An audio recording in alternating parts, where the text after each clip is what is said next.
Imagine ourselves as Roman envoys standing inside a foreign court, surrounded by customs we neither respect nor understand, aware too late that a grave misjudgment has been made.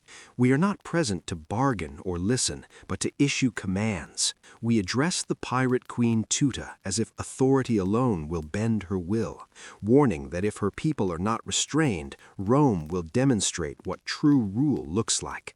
We expect fear or submission, yet we are met instead with a quiet, distant smile that carries no warmth.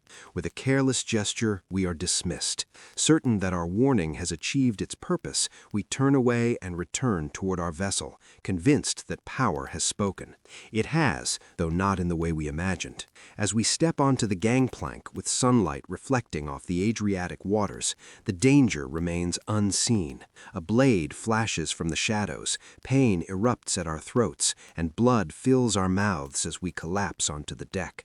Nearby guards observe without reaction. In that moment, a Roman diplomatic line is crossed, and with fading sight comes the realization that a conflict has begun with the most formidable sailors of the ancient world, the Illyrians. This killing in 230 BC was not merely an isolated act of violence, it was a calculated insult to a rising Mediterranean power.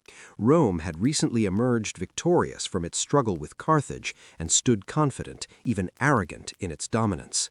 The Senate viewed the sea as an extension of Roman control and dismissed the communities across the Adriatic as minor irritants, insignificant and easily dealt with.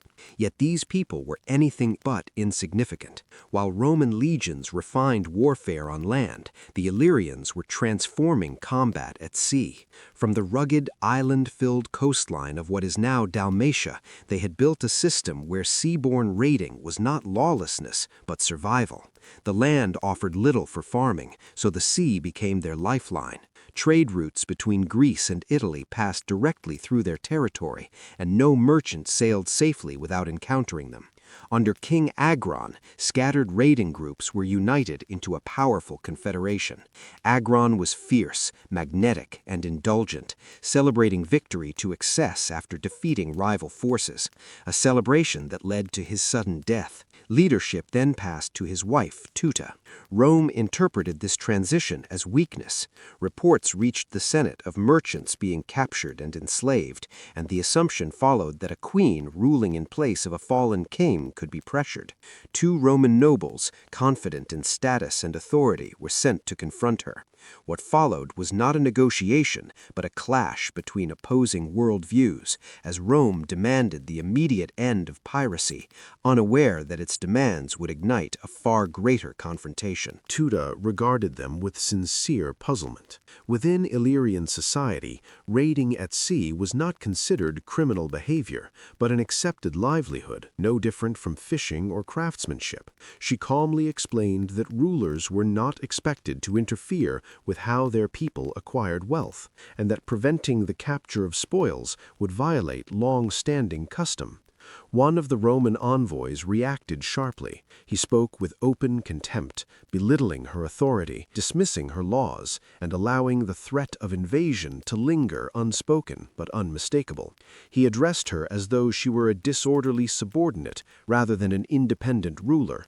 Tutor did not answer with fury. Instead, she concluded that such Roman disrespect required a decisive and lasting response. When word of the assassination reached Rome, the Senate was struck into stunned silence. The killing of an envoy violated Xenia, the sacred code that protected diplomats even between enemies. This was not an ambiguous provocation, but a direct declaration of hostility, personal and undeniable.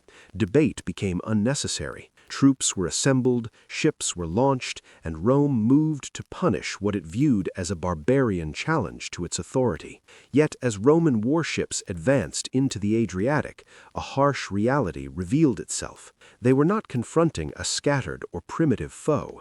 They were entering a maze defended by sailors who understood every tide, every concealed inlet, and every method for destroying slow, cumbersome enemies. To understand how the death death of a single diplomat could ignite such a crisis, we must shift our gaze from Rome's stone monuments to the jagged landscape of the ancient Balkans. The kingdom of the RDA bore little resemblance to civilizations familiar to Roman eyes. There were no wide roads, no public squares, no philosophical assemblies. Power here was embedded directly into the coastline itself. The Dinaric Alps formed an imposing barrier between land and sea, creating a natural fortress that frustrated any invading army. What posed logistical nightmares for Roman commanders became an unparalleled advantage for maritime raiders. The shoreline was fragmented into hundreds of islands, narrow channels, and deep inlets where ships could disappear almost instantly. Towering cliffs plunged straight into the water, shielding vessels from pursuit. This environment shaped every aspect of Illyrian life. The soil yielded little, offering neither abundant grain nor oil. Survival depended on the sea and the trade flowing through it. Raiding merchant traffic was not viewed as immoral, but essential, a form of harvesting dictated by geography. Over generations, this necessity evolved into an organized system. Under King Agron, scattered tribes were unified into a centralized power. He did more than lead attacks, he regulated them. Local leaders supplied ships and fighters in exchange for protection and a share of the profits. It functioned as enforced cooperation, violent but efficient, extending control across the coast. When Tutor assumed authority on behalf of her young stepson, Pin, she inherited a dangerous and unstable structure. Her position was far more fragile than Rome understood. In a warrior culture defined by strength and reward, leadership depended entirely on the ability to distribute wealth. Had she complied with Roman demands and halted raiding, loyalty would have evaporated. The flow of gold and captives sustained her rule, and stopping it would have invited rebellion. Her rejection of the Roman envoys was not arrogance, but calculation. To secure her position, she authorized expansion toward the south, striking prosperous Greek settlements along the coast. Her forces besieged islands and assaulted fortified cities using organized formations, siege tools, and coordinated strategy. These operations were deliberate and disciplined, spreading fear not only through brutality, but through precision. The court at Scodra reflected this martial intensity. Feasting and violence existed side by side, fueled by a culture of excessive drinking that shocked even seasoned Greek observers. Leadership was measured by dominance and intimidation, and it was in this charged atmosphere that Tutor governed. Rome perceived a barbarian queen. In truth, it confronted a ruler cornered by circumstance and terrain. Tutor commanded a chain of fortified ports stretching along the coast, forming a flexible and resilient network. Her power could not be destroyed by a single blow. Villages could burn and ships could sink, yet the system would retreat, adapt, and return. Rome was preparing to strike with overwhelming force, unaware that its enemy was not built to stand still. When the Roman fleet finally advanced, it did so with the largest warships of the age, convinced that sheer strength would decide the outcome. These vessels were essentially floating strongholds, driven by hundreds of oarsmen and engineered to crash directly into opposing hulls with overwhelming force. Each Roman warship represented the peak of naval engineering, carrying large contingents of marines trained to board enemy decks and overwhelm anything they encountered. This method of direct confrontation had proven effective against Carthage. However, the Adriatic was not an open sea, and the Yrians had no intention of meeting Rome on equal terms. Within the shipyards of the Liburnians, a people celebrated for maritime skill, a very different kind of vessel had been refined. This ship, known as the lembus, would quietly reshape naval warfare. Where the Roman quinquereme functioned like a blunt instrument, the lembus operated as a precise and flexible tool. It was small, open-decked, and powered by a single row of oars, usually crewed by no more than 50 men. It carried no heavy ram, no towering superstructure, and no thick armor. To Roman commanders, it appeared insignificant, an assumption that would prove disastrous. What the Romans could not match was speed. These light ships were built with shallow hulls, allowing them to glide over reefs and escape into narrow channels or river mouths where heavier vessels would run aground. In the unpredictable waters along the Dalmatian coast, the Lembus moved with ease while Roman ships struggled to maneuver. Illyrian naval tactics resembled a form of maritime ambush warfare. They avoided formal battle lines and refused to fight on terms favorable to Rome. Instead, they struck in coordinated groups. Several lembi would converge on a single isolated Roman transport, not by ramming, but by surrounding it. Using speed and coordination, they lashed themselves to the larger ship and surged aboard before Roman crews could react. The economic imbalance was stark.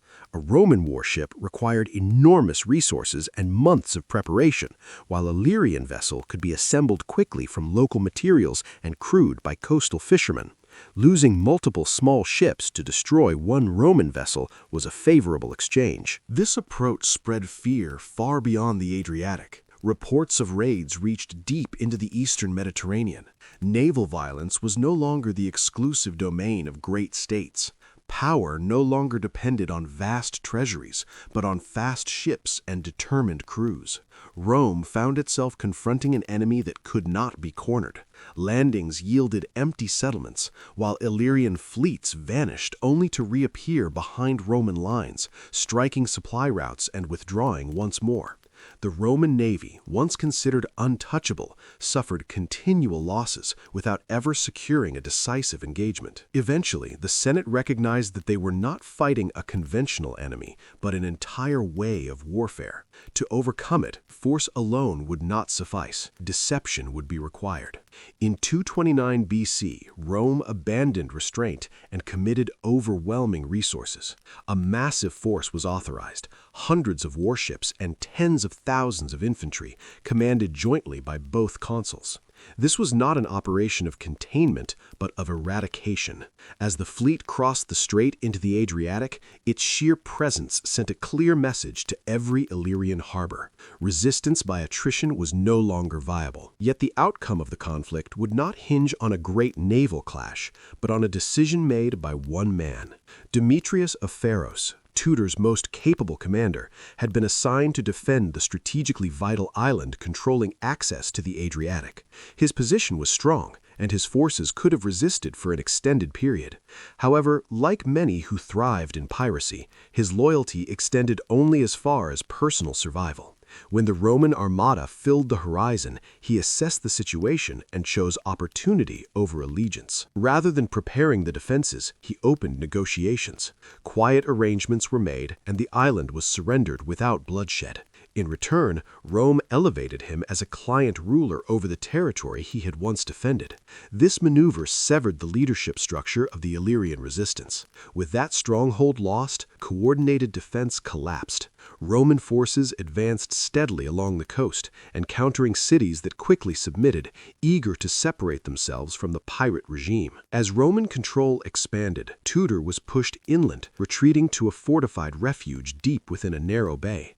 There she stood isolated. Allies had defected, fleets were scattered, and her former general now guided Roman forces toward her position. In 228 BC, she surrendered. The terms were severe. She relinquished claims over Greek cities, accepted heavy financial penalties, and agreed to strict limitations on her naval power. From that point forward, only a minimal number of unarmed Illyrian ships were permitted to sail beyond a designated boundary, marking the end of Illyrian dominance at sea. The pirate realm was effectively immobilized. Rome proclaimed success, withdrew its legions, and returned home convinced the Adriatic had been secured. Oversight of the region was entrusted to Demetrius of Pharos, installed as a compliant ruler meant to safeguard Roman interests. Yet a basic truth of power had been overlooked. A predator that turns on its handler once is unlikely to remain obedient. Demetrius had no intention of serving as a figurehead. He sought sovereignty. As Rome redirected its attention toward renewed danger from Carthage, he began preparing his next move. History offers few figures who so thoroughly embody opportunism. Demetrius stands among them. Survival guided every decision he made, and allegiance was merely a tool exchanged when convenient. While Rome grappled with alarming reports of a Carthaginian commander advancing elephants toward the Alps, Demetrius judged the moment ripe. Tasked with maintaining order, he instead reshaped the Adriatic into his personal domain. Confident that Rome's focus lay elsewhere, he openly violated the treaty of 228 BC. He did not merely cross the restricted boundary near Lissus, he sailed far beyond it with a sizable fleet, attacking the Cyclades and harassing Roman-aligned cities throughout Greece. His ambitions extended beyond raiding. To solidify his position, he married into the Macedonian royal family, forging ties with King Philip V. This alliance represented Rome's greatest fear, a union between irregular naval power and organized Eastern armies. Demetrius had evolved from pirate to strategist, constructing a coalition designed to counter Roman dominance. The Second Illyrian War was Rome's urgent response, an effort to seal a vulnerable flank before wider conflict engulfed Italy. The Senate understood that fighting Carthage would be impossible if Adriatic supply lines were compromised. Lucius Aemilius Paulus, known for decisive action, was dispatched to eliminate the threat. The campaign unfolded with ruthless efficiency. Strongholds fell rapidly, including fortresses thought secure for months. Demetrius was caught off balance and withdrew to his home island, relying on defenses he believed impenetrable. Rome declined a prolonged siege. Instead, they staged a false landing to draw defenders out, then struck from behind with concealed forces. Trapped and overwhelmed, his army collapsed. True to character, Demetrius did not share their fate. As his troops were destroyed, he escaped by sea and fled to the Macedonian court. Rome emerged victorious once more, securing the Adriatic in time to confront Hannibal. Yet the triumph was incomplete. By allowing Demetrius to escape, a lingering danger remained. From exile, he spent years influencing Macedonian leadership, urging conflict with Rome at moments of vulnerability. Once a pirate, he had become a catalyst for larger wars. Though driven from one region, his influence spread into another, setting the stage for prolonged Eastern conflict. Half a century later, in 168 BC, the balance of power had shifted dramatically. Now, Rome stood as the dominant force of the Mediterranean. Yet in the Illyrian capital of Scodra, a new ruler prepared to repeat familiar errors. The Third Illyrian War was not sparked by grand ambition, but by manipulation. Perseus of Macedonia, facing Roman pressure, sought allies wherever possible. He identified King Gentius as a useful instrument and offered an immense sum of silver in exchange for support against Rome. What followed bordered on tragic irony. Distrustful of promises and wary of deception, Gentius insisted on seeing the payment before committing. The demand reflected not caution, but the vulnerability of a ruler drawn into a struggle far larger than himself, one where misjudgment would once again bring catastrophe to the Adriatic world. Perseus's representatives did in fact deliver the promised silver into Illyrian territory, allowing Gentius to press his royal seal into the wax that secured the chests. Convinced the wealth was now his, Gentius committed the one action that ensured his defection could not be undone. He ordered the arrest of 2 Roman envoys and had them confined. With that decision, reconciliation became impossible. Yet as soon as word reached Macedonia, Perseus reversed course. He instructed the carriers to turn back and return the silver, calculating that Gentius was already locked into war with Rome and no longer required payment. In this way, Gentius sacrificed his kingdom for riches he never possessed. Rome's reply was swift and overwhelming. This time, the Senate did not entrust the campaign to a sitting consul, but dispatched a former one, Anicius Gallus. He abandoned prolonged strategy and instead unleashed a rapid offensive of stunning efficiency. The entire conflict concluded in roughly 30 days. A power that had dominated and terrorized the Adriatic for generations collapsed in a single month. Gentius withdrew behind the immense stone defenses of Scodra, hoping the walls might buy him time. Yet his resistance lacked conviction. His troops were dispirited, his coffers empty, and Roman forces advanced without hesitation. What followed was not a legendary final stand, but a slow unraveling. Gentius requested a brief ceasefire, asking for several days to consider surrender, perhaps clinging to the faint hope that allies would intervene. He waited in vain, watching the horizon for relief that never arrived. When the truce expired, he did not attempt escape or battle. Instead, he emerged from the city, knelt before the Roman commander, and pleaded for mercy. None was granted. The kingdom was dissolved entirely. Gentius, along with his family, was taken in chains and displayed in Rome during Gallus's triumph. As crowds celebrated the humiliation of a defeated ruler, the independent existence of Illyria ended quietly and irrevocably. The pirate empire was gone, but for the people who remained, the true hardship was only beginning. With the fighting concluded, Rome introduced a different kind of conquest. As the legions withdrew, administrators took their place. The objective was not development, but extraction. Rome imposed its preferred strategy of control, dividing the former kingdom into separate administrative regions. Unity was deliberately dismantled. Movement, trade, and marriage between these districts were restricted, isolating communities from one another. Former neighbors became strangers in practice, cut off by policy rather than distance. In this way, Rome ensured that Illyria would never again act as a single force, transforming a once cohesive society into fragmented territories bound only by Roman oversight. The intention was to dismantle the shared identity that had once produced rulers like Egron and leaders like Tutor. Political fragmentation, however, was only the opening move. The true objective was economic exploitation. Roman attention quickly turned to silver, and the Balkan interior was rich with it. Rather than administering this system directly, the Senate outsourced taxation and mining to private contractors, known as the publicani. These groups functioned as profit-driven enterprises, securing contracts by paying the state in advance and then extracting as much wealth as possible to maximize returns. This arrangement created a system of extraction that operated without restraint. Every additional coin taken beyond the original contract became pure gain. The result was suffering on an industrial scale. Former Illyrian warriors, once dominant at sea, were forced into deep mining shafts where survival was unlikely.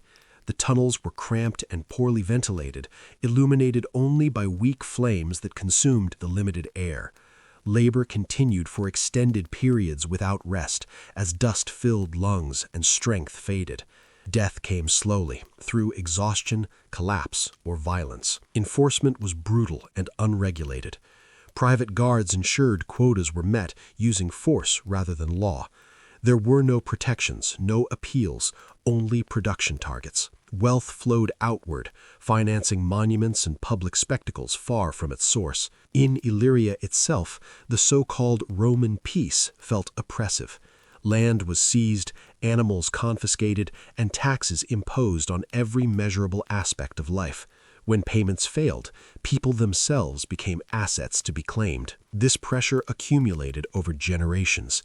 The Illyrians were defeated and divided, many reduced to servitude, yet resistance did not disappear. Away from roads and administrative centers, in forests and mountain paths beyond the reach of tax collectors, memory endured. Stories of independence and seafaring freedom continued quietly, preserved beneath the surface. Rome believed it governed a compliant territory. In truth, it sat atop a growing instability. By the beginning of the 1st century AD, Rome had transitioned from republic to empire under Augustus, projecting an image of order and permanence. Yet in the highlands of Illyria, resentment was reaching its limit. The immediate trigger was not abuse or rebellion, but recruitment. Preparing for campaigns in the north, Rome demanded auxiliary soldiers from the Balkan populations. The Illyrians assembled as instructed. They trained in Roman formations, carried Roman weapons, and followed Roman discipline. As they stood in ranks before their commanders, a realization took hold. They were equipped, they were trained, and they outnumbered those who commanded them. The uprising did not begin quietly. Under the leadership of a chieftain known as Bato, they turned their weapons inward. What followed spread rapidly, igniting across the region with speed and force, marking the beginning of a rebellion Rome had never anticipated. Another commander, Bato of the Bruichai, soon aligned himself with the uprising. Together, the two leaders succeeded in unifying the tribes in a way no earlier ruler had managed. What followed became known as the Great Bato War. This was not a remote disturbance along a forgotten frontier. It was a direct threat to Roman survival. The rebels were not content to defend their valleys and forests. They advanced toward Italy itself. Fear spread through Rome. For the first time in generations, deliberations in the Senate were driven by alarm rather than confidence. Augustus, normally composed and restrained, addressed the Senate with stark urgency, warning that without immediate action, hostile forces could reach the outskirts of Rome in a matter of days. The empire responded with full mobilization. Garrisons were stripped from distant provinces. Thousands of enslaved men were granted freedom solely to swell the ranks. Tiberius was recalled from the northern campaigns and placed in command of the response. What followed was among the most punishing wars Rome would fight for centuries. Ultimately, 15 legions were committed, more than half of Rome's total military strength, supported by an equal number of auxiliary troops. Nearly 200,000 soldiers were deployed against a rugged region no larger than modern Bosnia. The fighting dragged on for 3 brutal years. The Illyrians resisted with relentless determination, fully aware that defeat meant extinction. They exploited the landscape, drawing Roman columns into narrow passes, striking from concealment, and severing supply routes. Conventional victories proved elusive. Rome adapted by abandoning decisive battles in favor of deprivation. Villages were burned, livestock destroyed, and harvests erased. The land itself was turned into a weapon. In 9 AD, Bato of the Decitiots finally surrendered at the stronghold of Endetrium. When asked why his people had risen with such ferocity, he offered a response remembered for its clarity. Rome, he said, had placed wolves where guardians should have stood. The rebellion ended, but the cost was immense. The Illyrians had demonstrated a resilience and ferocity unmatched in the known world. Rome, pragmatic as ever, chose a new approach. If this strength could not be eliminated, it would be absorbed. In the centuries that followed, Rome faced a different kind of collapse. During the 3rd century, the empire endured decades of internal conflict, disease, economic breakdown, and invasion. Authority fractured, and the political elite proved incapable of restoring stability. The empire splintered, and its survival appeared uncertain. Recovery did not come from Rome's old aristocracy. It emerged from the same Balkan highlands once crushed by Roman force. After the Great Rebellion, Rome changed its strategy. Instead of suppressing the Illyrians, it recruited them. Legions increasingly filled with men from Dalmatia and Pannonia, soldiers raised in harsh landscapes, accustomed to hardship, and shaped by a culture where warfare was a way of life. By the middle of the 3rd century, the Roman army had effectively become Balkan in character. As the army gained power to choose emperors, influence over the throne shifted with it. From this environment emerged Aurelian. Born to a modest family in Illyria, he rose through merit and endurance rather than noble lineage. His reputation was built on discipline, ferocity, and constant readiness. When he claimed imperial authority in 270 AD, he inherited not a thriving state, but a fractured and exhausted empire on the brink of collapse. The empire stood fractured. Northern frontiers were under assault. Eastern provinces had broken away under the rule of Queen Zenobia, and a separatist regime controlled the western territories. Aurelian did not attempt compromise. He acted. In a rapid sequence of campaigns spanning only a few years, he achieved what many believed impossible. He repelled the northern invaders, advanced eastward to defeat Zenobia's forces in the deserts of Syria, then turned west to dismantle the rival imperial regime. Through relentless force and discipline, he bound the empire back together. When he returned to Rome, the Senate had no illusions left. The descendants of those who once dismissed rulers like Tutor were compelled to acknowledge this soldier emperor. They awarded him the title Restorer of the World. Yet he was not an exception. He marked the beginning of a transformation. He was followed by Diocletian, another leader from the Balkan regions, who reshaped imperial governance so thoroughly that the empire endured for centuries longer than expected. The irony is striking. The people Rome had once attempted to eradicate during the pirate wars became the very force capable of preserving the imperial system. They did not merely influence Rome from within, they became Rome. The predators were transformed into guardians. Without them, the continuity of Western civilization would likely have ended far earlier. Their final triumph was not won on a battlefield, but through permanence. In the early 4th century, Constantine, born in the heart of the Illyrian lands, made a decision that altered the course of history. He judged the old capital inadequate for the future of empire and established a new center of power along the Bosphorus. This city, later known as Constantinople, shifted the axis of civilization eastward. This act represented the culmination of a long reversal.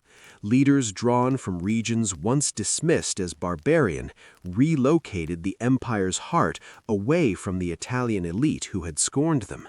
The Eastern Roman world that followed preserved classical knowledge, law, and administration, while much of Western Europe fragmented. That survival rested on foundations shaped by Balkan resilience and military pragmatism. Even Justinian, remembered for monumental architecture and enduring legal reforms, emerged from modest origins in the same region. As for the people themselves, they did not vanish. Though later migrations altered names and borders, continuity endured. Scholars trace linguistic and cultural lines from the ancient Illyrians to modern Albanian communities. Their language remains a distinct branch of the Indo-European family, preserving echoes of ancient speech. Social customs, clan traditions, and deeply rooted codes of honor still reflect a world shaped by independence and resistance. Their story follows an unlikely arc. Once labeled outsiders, raiders, and enemies, they were pursued, divided, and subjugated. Yet they adapted rather than disappeared. They entered the structures built to control them, rose through its ranks, and ultimately guided the empire through its most fragile era. When a Roman envoy once dismissed an Illyrian queen as uncivilized, he could not have imagined that her descendants would later uphold the very empire that condemned her. Rome's symbol may have taken flight from Italy, but for generations its strength was sustained by those from the Adriatic highlands. Their legacy endures not as a footnote, but as one of history's most striking reversals, where the margins became the center and survival reshaped the world. If this story mattered to you, drop a like, subscribe if you haven't already, and tell me in the comments what time it is and where you're watching.